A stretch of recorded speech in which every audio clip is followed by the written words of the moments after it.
Hi అండి, అందరికీ నమస్కారం. Welcome to my channel. 2 రోజుల పాటు భారీ వర్షాలు, ఈ జిల్లాలకు ఆరెంజ్ అలర్ట్ లేటెస్ట్ అప్డేట్ రావడం జరిగింది. సో దానికి సంబంధించిన పూర్తి వివరం చెప్పడం కోసం నేను ఈ వీడియో చేస్తున్నాను. వీడియోని ఎక్కడ స్కిప్ చేయకుండా పూర్తిగా చూడండి, అప్పుడే నేను చెప్పే సమాచారం బాగా అర్థమవుతుంది. అలాగే వీడియోలు నచ్చితే కనుక వీడియోకి లైక్ ఇచ్చి మా ఛానల్ సపోర్ట్ చేయండి. కొత్తగా ఎవరైనా మా ఛానల్ చూస్తున్నట్లయితే కనుక తప్పకుండా సబ్స్క్రైబ్ చేసుకోండి ఫ్రెండ్స్. అప్పుడే నేను పెట్టే మరిన్ని అప్డేట్స్ అన్ని నోటిఫికేషన్కి అయితే వస్తాయి. అలాగే వీడియోని లైక్ చేయడం వల్ల వీడియో కొంతమందికి రీచ్ అయ్యే ఇన్ఫర్మేషన్ మరి కొంతమందికి అయితే రీచ్ అవుతుంది. సో లేట్ చేయకుండా వివరాలు ఏంటో చూద్దాం. తెలంగాణలో బగబగలకు బ్రేక్ పడింది. తెలంగాణలో బానుడి బగబగలకు బ్రేక్ పడింది.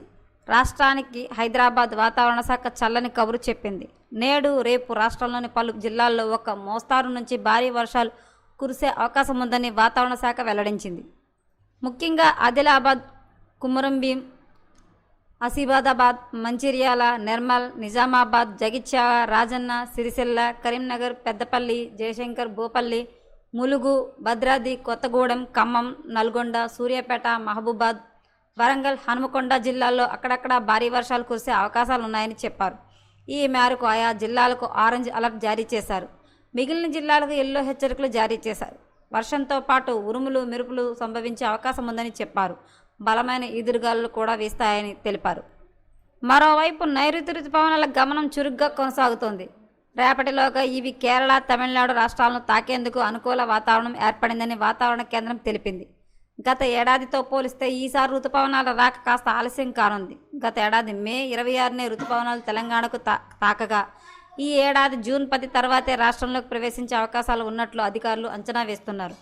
రుతుపవనాల రాక ఆలస్యం కావడం వల్లే జూన్ మొదటి వారంలోనూ ఎండల తీవ్రత తగ్గలేదు. ప్రస్తుతం పలు జిల్లాల్లో ఉష్ణోగ్రత రికార్డు స్థాయికి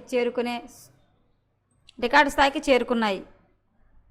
ఎండలు తీవ్రంగా ఉన్నప్పటికీ మంగళవారం పలు జిల్లాల్లో భారీ వర్షాలు కురిశాయి. ఖమ్మం జిల్లా ఏస్కూర్ మండలంలో అత్యధికంగా 7.9 సెంటీమీటర్ల వర్షపాతం నమోదైంది. అలాగే తల్లాడలో 6 సెంటీమీటర్లు, భద్రాద్రి కొత్తగూడెం జిల్లాలో అశ్వరాపేటలో 4 సెంటీమీటర్లు, దమ్మపేటలో 3 సెంటీమీటర్లు, ములుగు జిల్లాలో వెంకటాపురం మండలంలో 1.7 సెంటీమీటర్ల వర్షపాతం రికార్డైంది. జూన్ మొదటి వారంలో కూడా సూర్యుడు బగమగ ఉండడంలో ప్రజలు ఉక్కిరిబిక్కిరి అవుతున్నారు. ఈ తరుణంలో ప్రస్తుతం వర్ష సూచన ఊరటిస్తోందని ముఖ్యంగా రైతులు ఋతుపవనాలు త్వరగా విస్తరించి సకాలంలో వర్షాలు కురవాలని ఆశగా ఎదురుచూస్తున్నారు. నేడు రేపు కురిసే వర్షాలు సాగు పనులకు ఊతనిస్తాయని అన్నదాతలు భావిస్తున్నారు. 2 రోజుల పాటు అయితే ఈ జిల్లాల్లో వర్షాలు పడే అవకాశం ఉందని చెప్పి వాతావరణ శాఖ అయితే హెచ్చరించింది. కొన్ని జిల్లాలకు ఆరెంజ్ అలర్ట్, అలాగే మరికొన్ని జిల్లాలకు ఎల్లో అలర్ట్ అయితే జారీ చేయడం జరిగింది. సో ఎప్పటికప్పుడు మరిన్ని అప్డేట్ కోసం మా ఛానల్ తప్పకుండా సబ్స్క్రైబ్ చేసుకోండి. Thanks for watching.